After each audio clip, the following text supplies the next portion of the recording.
Hi, this is Janet from Try It Like It, and I'm going to show you how to make a bunny banner using the shapes in Cricut Design Space. We're going to start with circles. We need 2 circles for the body, one a bit smaller than the other. And here I'm not going for a certain size, but I'm just going by looks. I'm going to select both and then align them in the center. And now, with both of them selected, we're going to weld them together so they're one shape.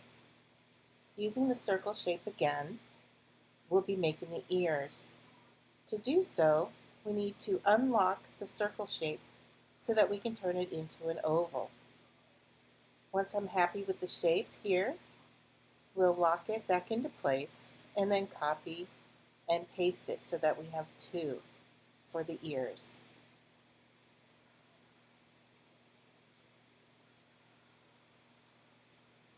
The next step will be just to rotate those ovals so that they're more in a position for ears. Once again, I'm just going by looks. I'm not giving exact measurements here.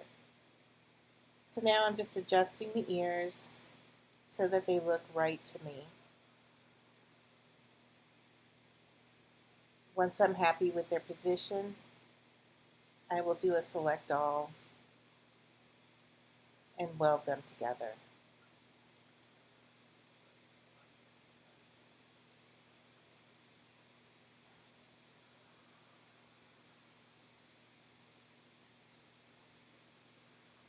Now we have one shape that's a bunny.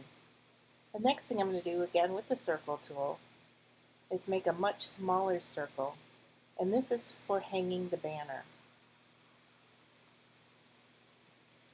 Take the smaller circle and place it in the ear, and this is where the cording will run through to hang the bunnies.